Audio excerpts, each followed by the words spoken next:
안녕하세요. 서울에 거주 중인 40대 중반의 여자입니다.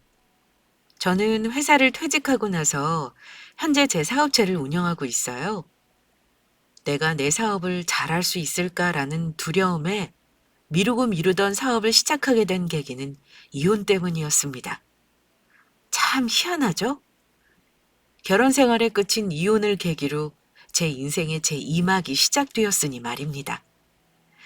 저는 남편의 무능력함, 무기력함, 뻔뻔함, 끝없는 거짓말 때문에 이혼했어요. 거기에 시어머니의 아들 사랑이 결정적인 한 방을 먹이면서 제가 이혼을 택하게 되었죠. 우리 떨어져서 지내자. 그게 무슨 말도 안 되는 소리야. 당신의 사람이 왜 그렇게 무책임해? 다시 잘해볼 생각을 해야지. 자기 일 어그러졌다고 바로 떨어져서 지내자는 소리가 나와? 지호한테 미안하지도 않냐? 어? 당신 지금 이렇게 하는 거 가장으로서 책임 회피하는 거야. 알아? 누가 이혼하재? 그냥 잠깐 좀 떨어져 지내자는 거야. 잠깐만 떨어져 지내자고. 지호한테 계속 안 좋은 걸 보일 거야? 그거는 당신도 싫잖아. 툭하면 독촉장 날라오고 사람들 집 앞에 찾아오고. 나도 지호한테 그런 걸 보이기 싫어. 우리 지호 잘 키워야 할 거 아니야. 당신도 그래서 계속 회사 일에 몰두하는 거잖아. 수철이 형이 통영으로 내려와서 일 좀 도와달라길래 잘 됐지 뭐. 나도 가서 목돈 모아서 올게. 주말마다 내가 서울로 오던 당신이 지호 데리고 통영으로 놀러 오던 그렇게 오고 가면 되잖아. 그냥 주물부부 한다고 생각하자. 어? 내가 이 집에 없어야 은행이고 사람들이고 여기를 안 찾아올 거 아니야. 여보, 지호 생각해서 우리가 조금만 더 고생하자. 어? 제 전 남편은 툭하면 사업을 말아먹고 빚을 지고 다시 사업을 시작하고를 반복하는 사람이었습니다. 연애 시절에는 그런 걸 몰랐어요. 결혼 준비를 하면서도 몰랐죠. 그 사람은 늘 저한테 자기 일을 잘해 나가는 모습, 여러 개의 사업체를 운영하는 그냥 잘 나가는 모습만 보여줬거든요. 하지만 그건 일부였던 것이었습니다. 사업을 했다가 망했다가 돈을 갚았다가 빌렸다가 결혼 생활 내내 불안함을 안고 살아야만 했습니다. 언제 이 남자 사업이 잘못될지 모른다. 언제 또 빚쟁이들이 시달릴지도 모른다는 불안감으로 말이죠. 그 불안감 때문에 저는 아이를 막달까지 회사에 나갔고 아이를 낳고도 정말 빠르게 복직을 했습니다. 가장이 가장 노릇을 못하고 있었으니 말이에요. 내가 실질적인 가장으로서 안정적으로 내 직장을 유지해야만 했죠. 하지만 저 혼자 노력하면 뭐 하나요? 남편이라는 사람이 늘 똑같은 상황을 만들어냈습니다. 늘 똑같은 그 최악의 상황을 말이에요. 재수 씨! 아이씨, 재수 씨 안에 계신 거 알아요? 문 좀 열어보세요. 네? 재수 씨도 자식 키우시면서 이러시면 안 되죠. 상철이가 빌려간 돈 때문에 우리 집 지금 길거리에 나앉게 생겼습니다. 예? 재수 씨! 저희 애들 이혼 가정에서 자라게 만들 거예요. 이것 보세요, 재수 씨! 재수 씨는 무슨... 이것 봐요. 김상철 그 자식한테 우리 돈 이달 안으로 안 갚으면 진짜 고소고보고 다 할 거라고 전해요. 알겠어요? 알겠냐고! 아들아이가 4~5살쯤 되었을 때였습니다. 그때는 남편의 사업이 쫄딱 망해서 빚독촉에 시달리던 시기였죠. 툭하면 은행에서 독촉장 날아오는 것도 모자라서 남편에게 돈을 빌려줬던 지인들마저도 우리 집까지 찾아오곤 했습니다. 고성을 지르고 심한 사람들은 문을 발로 차기까지 했어요. 아들아이가 그런 것에 하도 놀라서 남자만 보면 울었던 때도 있었죠. 그런 상황에서 남편은 우리가 헤어진 것처럼 지내자라는 말을 했습니다. 위장 이혼 개념이라고 생각할 수 있겠네요. 아는 형님이 통영에서 일을 시작하는데 자기한테 오라고 했다면서 그 사람은 사실상 떠날 준비를 다 해둔 채 제게 통보를 했습니다. 위장 이혼, 주말 부부, 뭐 이런 것을 말이에요. 아들아이한테 그런 모습을 계속 보여서 좋을 것이 없을 것 같아 저는 남편의 말대로 하기로 했습니다.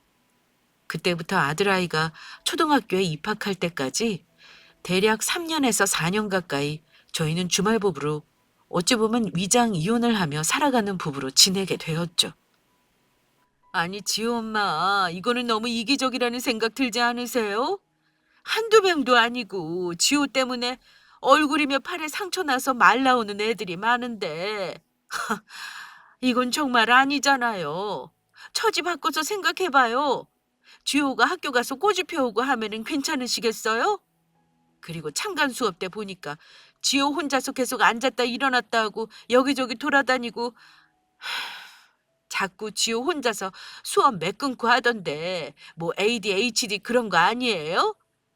아, 애가 그러면 어디 상담이라도 좀 받던가 해야지. 다른 사람들한테 피해라는 피해는 다 주고. 유난히 아빠를 좋아했던 아들아이. 아들아이는 아빠와 떨어져 지내게 되면서 정서적으로 아주 불안해했습니다. 그러지 않았던 아이였는데 유치원에서도 초등학교에 입학해서도 반 친구들과 다툼이 잦는다는 문제로 통제가 안 되는 아이라는 문제로 저는 여러 명의 학부모에게 사과를 해야 했어요. 제 아들아이 때문에 다른 아이들이 힘들어했던 게 맞았으니까요. 아이를 데리고 상담도 다녀보고 정말이지 힘든 시간을 보냈습니다. 남이 아닌 내 아이여서 더더욱 힘들었던 것 같아요. 내 아이를 포기할 수는 없으니 말입니다. 시간도 꽤 지났고 남편도 어느 정도 빚 문제는 해결해 나간 것 같아서 저는 아이를 위해서라도 이제 다시 같이 지내는 게 낫겠다는 이야기를 남편에게 했어요. 서울로 다시 오라고 말입니다. 통영까지 찾아가서 이야기했어요. 애들이 다 그러고 크는 거지. 그러면 뭐 막 초등학교 입학한 애가 얼마나 맑게 알아듣고 뭐 얼마나 그런다고. 하여간 내가 그 동네 여자들 유별난 건 알았지만 참, 뭘 그런 걸 가지고 애를 데리고 상담소까지 가서 당신은.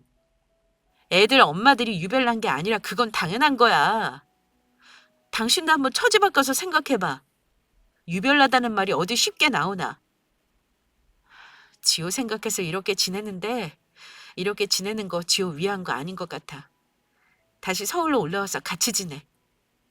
지금은 올라가기 좀 그래. 아직 뭘 해야 할지 정리도 안 됐고 계획도 좀 다시 세워둬야 하고. 사람들 말에 휘둘리지 말고 그냥 무시하자. 지호가 뭐가 그렇게 유별나다는 거야. 안 그래? 나 이제 겨우 숨통 튀었어. 이제 숨 좀 돌리려고 하는데 지금 나 서울로 올라가 버리면 나는 대체 숨을 언제 쉬어? 안 그래? 남편은 아들아이가 문제가 있는 게 아니라 주변 학부모들이 유별난 것이라면서 상황을 대수롭지 않게 넘기려 했습니다. 하지만 여러 사람이 그렇게 피해를 봤다고 이야기를 하고 더군다나 아이가 집에서도 이유 없이 울고 화를 낼 때가 많아서 저도 많이 지쳐있는 상태였어요. 그래도 통영에 다녀오거나 서울로 아빠가 올라올 때면 아이가 밝고 안정적인 상태를 유지했죠. 거기서 제가 알았던 거예요.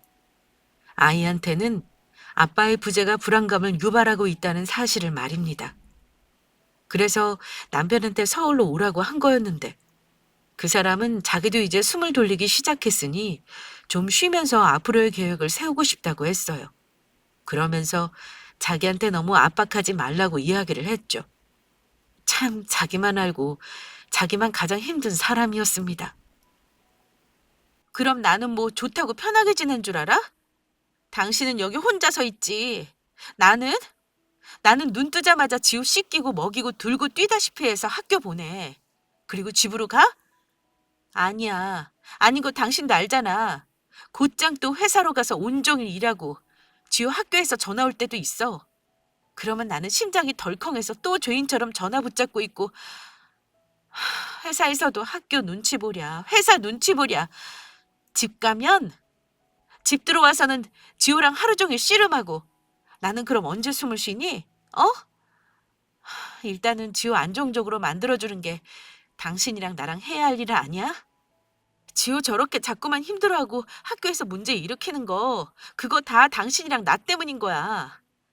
부모가 집에서 애를 편하게 해줘야 애가 안정적으로 지내지. 그런데 뭐? 나는 언제 숨 쉬냐고? 그게 아빠라는 사람이 할 소리니? 애초에 당신이 무리하게 사업한다고 여기저기 일 벌이지만 않았어도 돈 갖고 사람들한테 시달릴 일 없었고 우리 이렇게 떨어져 살 일도 없었어. 알아? 아느냐고! 나는 그럼 언제 숨을 쉬어라는 남편의 그 말 한마디에 저는 미친 듯이 억울함이 끌어올라왔었습니다. 남편이 지내고 있던 통영집을 다 뒤집어 엎으면서 소리를 질러댔어요. 말 그대로 난장판을 피웠습니다. 어쩌면 아빠라는 사람이 저렇게 책임감이 없는 것인지, 어쩌면 남편이라는 사람이 저렇게 자기 혼자 생각을 하고 있는 것인지, 그게 이해가 되지 않았죠. 지호는 대체 무슨 죄야? 막말로 지호, 우리 같은 부모 안 만났으면 훨씬 밝고 훨씬 사랑받으면서 컸을 거야. 적어도 당신이 부모라면은 애한테 책임은 다 해야 하는 거 아니야? 애가 부모 선택해서 태어난 것도 아니고, 지호는 그냥 태어난 건데 우리가 부모였던 거야. 어린애가 뭣도 모르고 왜 아빠랑 떨어져 살아야 하는지도 모르고 그냥 부모가 그러라니까 그렇게 살고 있는 거잖아, 지금. 이건 진짜 아니지 않아? 왜 애가 우리 때문에 피해를 봐야 하는데? 이건 아니잖아. 저 순간에 아들아이한테 정말 미안했습니다. 늘 미안함이 있었지만 저 때는 더더욱 미안했어요. 미친 사람처럼 펑펑 울었습니다. 저희 친정엄마가 가끔 그런 소리를 하셨었거든요. 네가 더 좋은 집에 태어났으면 좋았을 텐데 라는 소리를 말이에요. 그때는 엄마가 왜 그런 소리를 하는지, 어떤 마음으로 그런 소리를 하신 것인지 알지 못했습니다. 그런데 자식을 낳아보니 알겠더군요. 엄마가 어떤 마음으로 저런 말씀을 하셨는지 말입니다. 저희 친정은 정말 가난했어요. 그래서 엄마는 늘 저희한테 더 해주지 못해 미안해 하셨죠. 정작 자식인 저희는 아무렇지 않았는데 말입니다.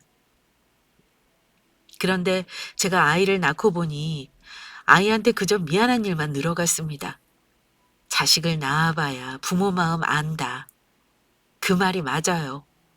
내 자식을 낳아보니 부모님이 왜 그랬고 왜 그런 말을 했는지 알겠더군요. 그런 상황에서 남편의 이기적인 생각 때문에 아이를 힘들게 하고 있다는 사실이 저는 더욱 크고 무겁게 와 닿았습니다. 결혼한 이래로 그렇게 큰 소리를 냈던 적이 없었던 것 같아요. 남편 역시 저의 그런 모습과 저의 발언에 꽤 놀랐었죠. 그렇게 남편은 울며 겨자 먹기로 다시 서울로 올라오게 되었습니다.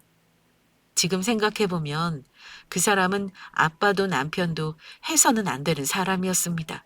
그냥 자기 혼자서 제멋대로 인생을 살아야 하는 사람이었죠. 책임감이라고는 없는 사람이었습니다. 아이씨, 일단은 엄마한테 얘기해서 돈 좀 보태달라고 하자. 그러면 되지? 전세금 그거 가지고 뭘 그렇게 안달복달하냐, 당신은. 그만 좀 돈돈거려. 연애할 때는 안 그랬던 사람이 결혼하고 나니까 왜 이렇게 돈돈거려? 당신 그렇게 돈돈거리면 어디서 돈이 솟아나? 당신은 사람이 너무 조급해서 문제야. 좀 편하게 살아, 편하게. 결국에 될 일은 다 되고 안 될 일은 어떻게 해도 안 되는 거 아닐까? 으, 으. 어머니한테 돈 맡겨놨어? 당신 일은 언제부터 할 거야? 아니면 내가 얘기한 대로 하자니까? 나는 당신이 전업주부로 있어도 상관없어. 그게 뭐가 어때서? 요즘 그런 부부들 많아. 여자가 밖에서 일하고 남자가 집안일하고. 그게 뭐? 괜찮아. 그리고 내가 돈돈거리는 게 아니라 전세금 올려달라는 거 해결해야 하는 거니까 당신한테 얘기한 거잖아. 통영에서 일하면서 돈 받은 거는 대체 어디다 쓴 거야? 나 진짜 머리 아프다. 아유, 여보. 야, 미진아. 그만 좀 해. 어? 와, 나 진짜 숨 막혀 죽겠네. 그만 좀 해, 그만! 통영에서 번 돈 빚 갚고 나 거기서 먹고 사는 데 썼어. 왜? 그럼 나는 거기서 아무것도 하지 말고 먹지 말고 빚만 갖고 있었어야 했어? 어? 와, 진짜 숨 막히게 만드는 거 어디 가서 배우기라도 했어? 왜 이래 진짜! 전세금 그거 올려달라고 하는 거 내가 엄마한테 돈 달라고 할 거니까 그만 좀 해. 그리고 내가 쪽팔리게 집에서 행주나 들고 살아야겠어? 너는 나랑 이때까지 살아놓고 나를 몰라? 나 일할 거야. 내 사업할 거라니까. 아씨, 그냥 나 좀 놔둬. 진짜 숨 막혀서 집구석에 못 붙어 있겠네. 진짜. 아빠 어디가? 아빠 어디 가는데 아빠? 당신 진짜 이럴 거야? 애 앞에서 자꾸 큰 소리 낼래? 이게 지금 뭐 하는 거야? 어? 어디 가는데? 자꾸 애 불안하게 이럴래? 왜 이래 정말? 이거 놔! 나 당분간 엄마 집에 가 있을 거니까 나한테 연락하지 마. 지호 핑계 대면서 나한테 연락하지도 말고. 아, 나도 좀 숨 좀 쉬자, 숨 좀! 남편은 툭하면 자기 부모님께 모든 걸 의지하려 했습니다. 저희는 당시에 전세로 살았어요. 그런데 전세금을 올려달라고 하길래 그걸로 이야기하다가 남편과 다투게 되었었죠. 아이 앞에서 큰 소리 내고 싶지 않아 안방에서 이야기를 한 것이었는데 남편은 버럭 화를 내고는 나갔습니다. 제가 자꾸 자기를 숨도 못 쉬게 만든다면서 말이에요. 제가 정말 그랬을까요?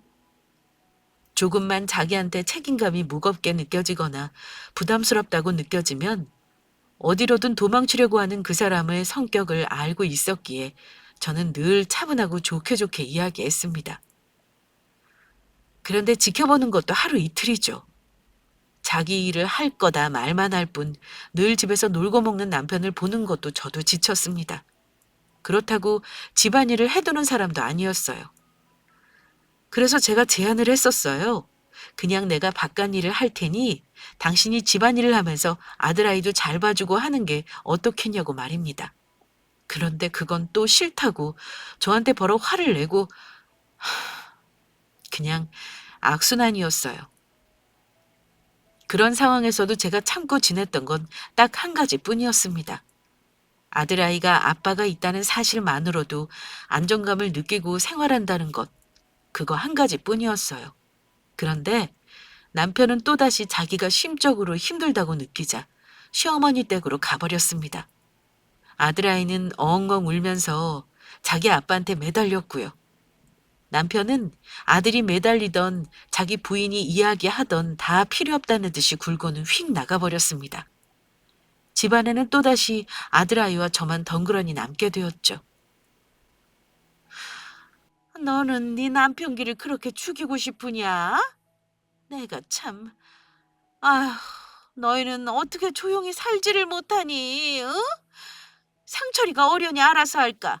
그냥 좀 네 남편이 알아서 하겠거냐고서 믿고 기다리는 게 그게 그렇게 어려워? 아휴, 여자가 너무 요란스럽게 굴면 남자가 자기 할 일을 못하는 거야. 응? 네 남편이 집에서 좀 있으면 어때서 그걸 가지고 아주 그냥 애를 얼마나 들들 볶는 것인지. 아휴, 너 정말 그러면 안 되는 거야. 응? 그러면 될 일도 안 되는 거라고. 내가 너희 결혼할 때 이야기했었지? 상철이는 네가 자꾸 잘한다 잘한다 해줘야 더 잘할 테니까 그저 잘한다 잘한다만 해주면 된다고. 아유, 네가 그렇게 네 남편 갈구고 무시하면 지옥 그 녀석도 자기 아비알기를 우습게 알기밖에 더 하겠어? 응? 남편이 그렇게 시댁으로 도피를 해버리고 얼마 있지 않아서 시어머니는 저를 불러냈습니다. 뭐 뻔했죠. 자기 아들밖에 모르는 사람이 저를 불러다 놓고 할 이야기가 뭐겠습니까? 제가 너무 자기 아들을 갈군다느니 제가 옆에서 잘한다고 해줘야 내 아들이 잘하지 않겠느냐느니 죄다 저에 대한 질책뿐이었어요. 제가 자기 아들을 힘들게 한다고 말입니다. 내 말이 틀려? 어디 내가 틀린 말 한 거 있으면 한번 해봐. 어? 내가 너한테 뭐 틀린 말 한 거 있어? 예, 네가 듣기에는 내가 하는 말이 이상하게 들릴 수도 있어도 이건 아닌 거야. 응? 네가 집에서 네 남편을 편하게 해주는 게 중요한 거라니까. 그리고 솔직히 말해서 너 회사 좋은 데 다니는 거 아니냐? 그 좋은 회사 다니면서 받는 돈으로 살아도 충분한 거 아니야? 그런데 뭐가 그렇게 궁핍하다고 돈돈거리냐고요? 어머니 아들 때문에요. 어머니 아들 때문에 그래요. 네. 어머니 말씀 맞죠. 저도 그렇게 생각해요. 집에서 가족끼리 서로 편안하게 해줘야 밖에 나가서 자기 일도 더 잘하고 하죠. 저도 그렇게 생각해요. 그런데 어머님 아드님도 저 너무 힘들게 해요. 그 돈 벌어서 어디다 쓰냐고 하시려고 하신 거죠? 그 돈으로요? 저 혼자 생활비 다 감당하고 어머님 아들이 저질렀던 일 그거 남은 돈 그것도 제가 이자 찍고 있어요. 그 인간이 통영 가서 벌어서 뭐 어떻게 했다는 거요? 그거 고작 일부예요. 저도 서울에서 돈 벌어서 애 키우고 그 인간이 버린 일 수습하고요. 생활하고요. 애 키우고요.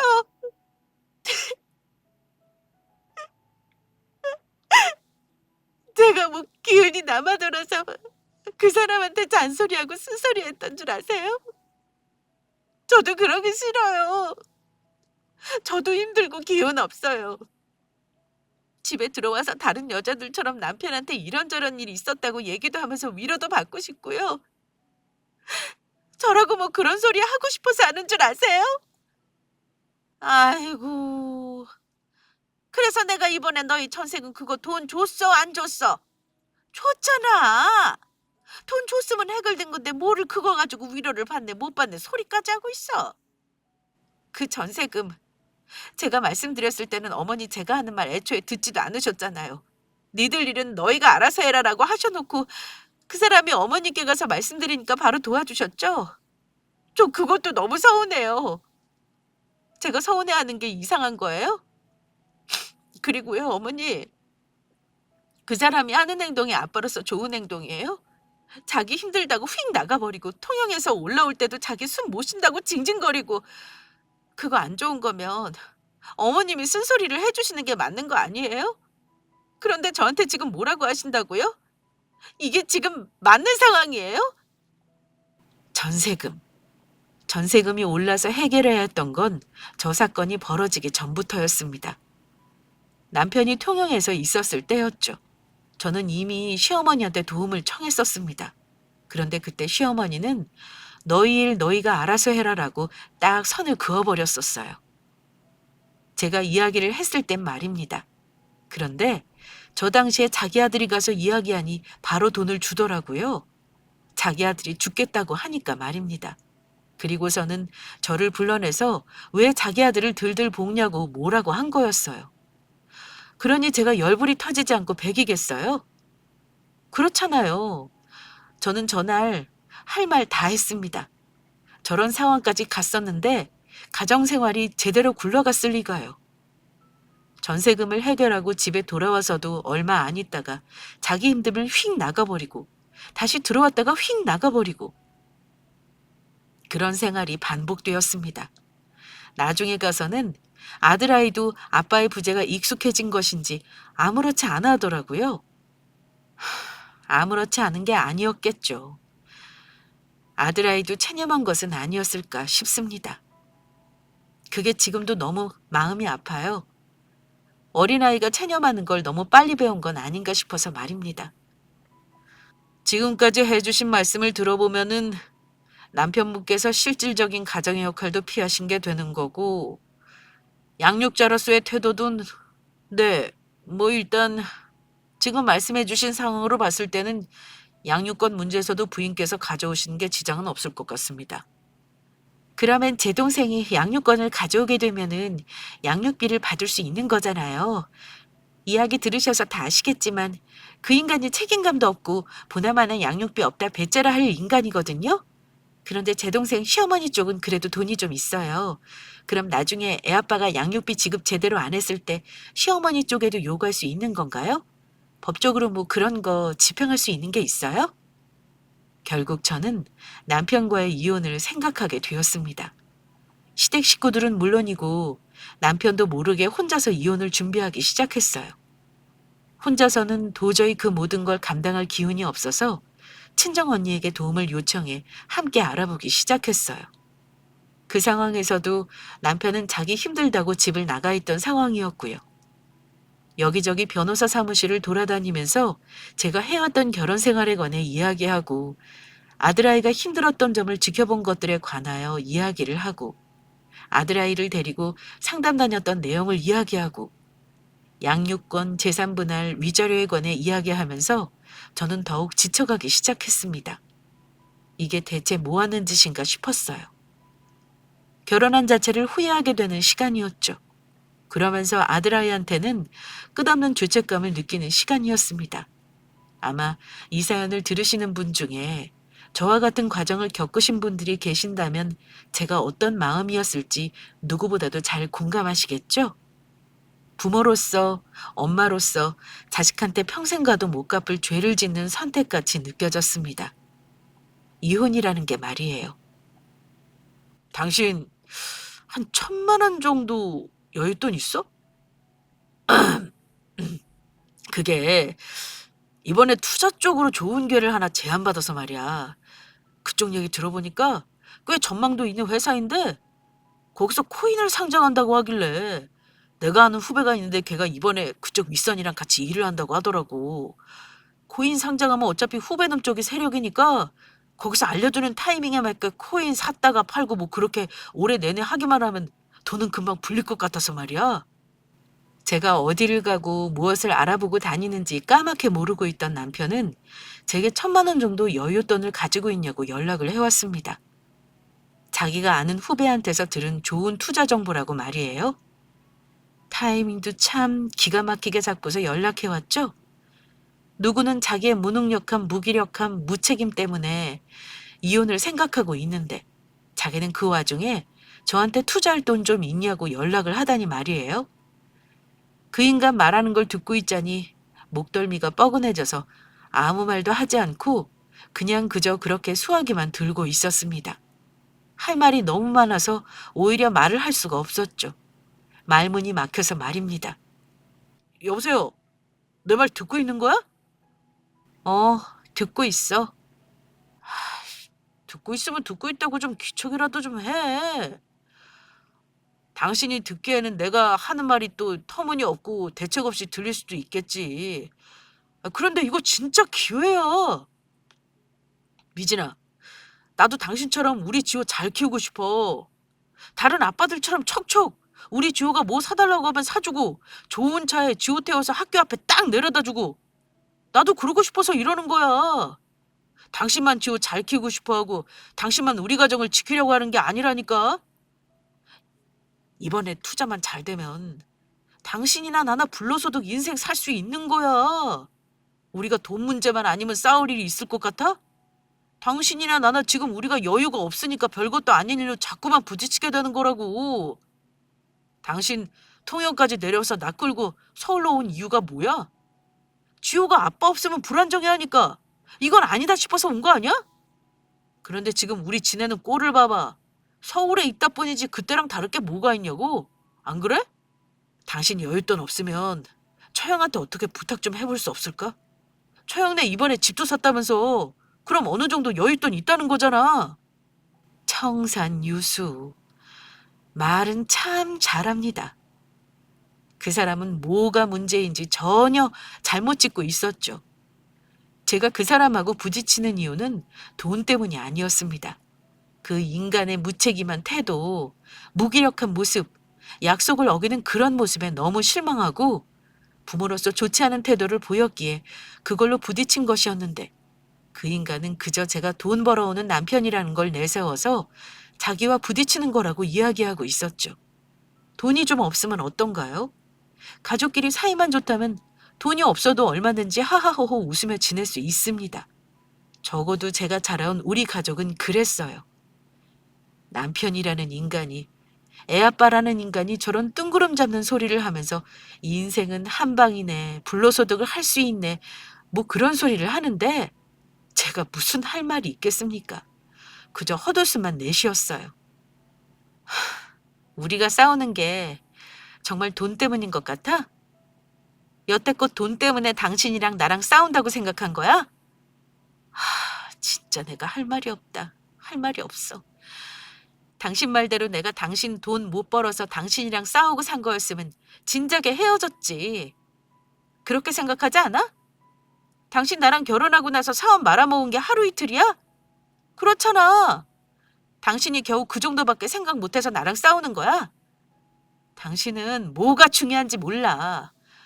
또 그 소리야? 거짓말 좀 하지 마, 거짓말 좀.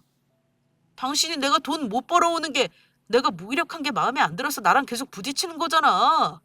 그리고 내가 모르기는 뭘 몰라? 뭐 당신이 하고 많은 날 얘기하는 아빠 노릇? 안정적인 가족 만드는 거?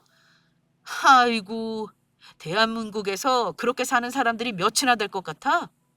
다 돈이야. 돈이 있어야 뭐가 되는 거라고. 됐어. 내가 애초에 당신한테 돈 얘기를 꺼내는 게 아니었다. 뭐 손발이 맞아야 돈을 벌어먹든가 하지. 됐어. 돈 구해주기 싫으면 말아. 그리고 주효한테 나 그냥 어디 출장 갔다고 대충 둘러대. 애한테 이상한 소리 하기만 해봐. 그냥 나 출장 갔다고 얘기해. 주효랑은 내가 알아서 연락할 테니까. 그렇게 또다시 저희 부부는 3개월이 넘도록 별거 생활을 해왔습니다. 그 사람이 집에 들러서 자기 옷가지를 챙겨갈 때나 이따금 아들아이와 놀기로 했다면서 집에 들를 때 빼고는 그 사람과 한 공간에 있었던 적이 없었죠. 여전히 그 사람은 자기는 사업 구상 중이다라는 말만 해댈 뿐 그 어떠한 것도 하지 않았고요. 시어머니는 중간중간 저한테 연락해서는 내 아들 기 좀 죽이지 말아라. 네가 집에서 얼마나 갈구면 애가 우리 집에 와 있겠냐라는 말을 해댔습니다. 그리고 그 결과 저는 더더욱 이혼해야겠다는 마음을 강하게 먹기 시작했죠. 그러던 어느 날 저는 시어머니로부터 황당한 소리를 듣게 됩니다. 그게 바로 이혼의 결정적 원인이 되었죠. 네 주제에 사모님 소리가 어울리니? 시어머니는 이혼 서류를 들고 우리 집으로 찾아왔습니다. 다행히 아들아이는 집에 없었던 상태라 그 몹쓸 상황을 목격하지 않을 수 있었죠. 시어머니는 제게 이혼을 하라고 했습니다. 제가 자기 아들과 어울리는 급이 아니라고 말이에요. 뭘 그렇게 멀뚱멀뚱 있어? 너희 지금 사는 꼴이 이게 부부니? 그냥 남이지. 이혼해. 우리 상철이 회사 차렸다. 내가 그랬지? 상철이 그놈 그저 옆에서 잘하고 있다, 잘한다라고만 해주면은 분명히 자기 길 찾아서 나설 녀석이라고. 너는 그것 하나를 못해서. 아휴, 어쨌든 네가 서운하게 들을지는 몰라도 나는 어미로서 내 아들 앞길 또다시 막히는 걸 보고 싶지도 않아. 이제 다시 자기 일 찾아서 일 좀 해보려는 애 앞길 막지 말고 너도 네 길 찾아서 가고 우리 그렇게 하자. 지호는 우리가 키우마. 너도 그게 낫지? 그게 지금 무슨 말씀이세요? 이혼하더라도 지호는 제가 키워요. 그리고 그 사람이 회사를 차렸다고요? 돈 1,000만 원이 없어서 저한테 돈 좀 구할 수 있냐고 물어봤던 사람이에요. 그런데 그 사람이 회사를 차렸다고요? 아이고, 네가 우리 장소를 왜 데리고 가? 남의 집안 태 끊길 일 있나? 너한테 돈 받으면 돈 구할 곳이 뭐 없는 줄 아냐? 내가 돈 주기로 했어. 그 녀석 얘기 들어보니까 충분히 커질 가능성 있는 사업이길래 내가 땅 좀 정리하고 해서 주기로 했다. 아이고, 내가 이러니 너랑 우리 상철이 이혼시키려고 하는 거야. 부부간에 서로 급이 맞아야지. 지금도 봐봐. 회사 차린 거 잘 됐다는 말 한마디를 안 하지. 내가 네가 우리 상철이 무시하는 걸 보기 싫어서라도 너랑 우리 상철이 이혼시키련다. 응? 지호도 우리가 키울 거야. 상철이나 너나 젊은데 지금이라도 너희 각자 급에 맞는 사람들 만나면 좀 좋니? 나도 우리 아들놈 급에 맞는 새 며느리 들여서 좀 시어미 대접 좀 받으면서 살아보자. 시어머니는 제게 이혼을 요구하면서 제 아들아이에 대한 양육권까지 자기네가 가져갈 것이라고 했습니다. 자기 아들이 회사를 차렸으니 경제적으로도 저보다 훨씬 여유 있게 될 것이라고 말이에요. 제가 그 인간이 어떤 인간인지 알고 있는 상황에서 회사를 차렸다는 그 말을 믿을 수가 없었어요. 애초에 이혼할 생각이었고 양육권에 대해서도 철저히 준비해둔 상황이었기에 사실 이혼하는 그 자체에 대한 두려움은 하나도 없었습니다. 다만 그 인간이 정말로 자기 회사를 차린 것인지 제 두 눈으로 확인을 하고 싶었어요. 시어머니가 저를 자기 앞에 앉혀주고서 콧대 높이고 있는 꼴이 너무 꼴보기 싫었거든요.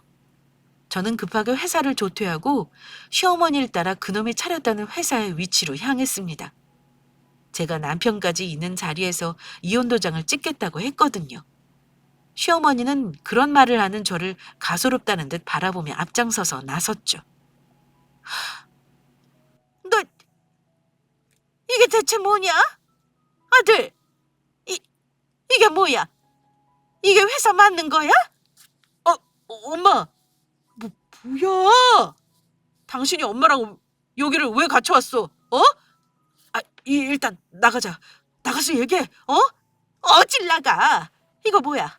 이거 대체 어떻게 된 거야? 너 바른 대로 말해. 바른 대로 말 못해? 남편이 차린 회사라고 찾아간 그곳을 본 시어머니는 혼절할 직전까지 가게 되었습니다. 사무실은 사무실이었어요. 그런데 그 사람의 사무실이 아니었던 거죠. 사무실 내부에는 담배 연기가 자욱했고 남편을 포함한 몇몇 남자들이 모여서 포커나 하고 앉아 있었습니다. 자기 회사 사무실이 아니라 그냥 아는 선배 사무실이었던 거예요.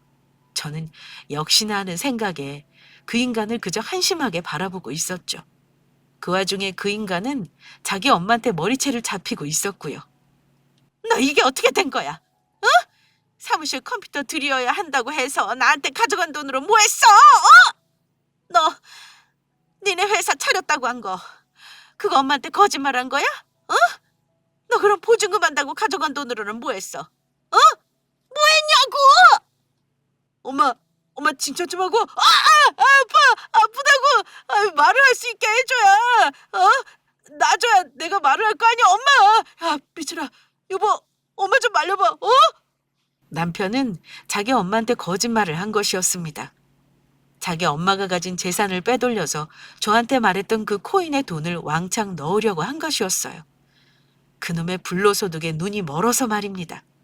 시어머니는 그 사실을 듣고서는 왜 그런 터무니없는 곳에 그 큰 돈을 넣은 거냐고 난리를 피웠죠.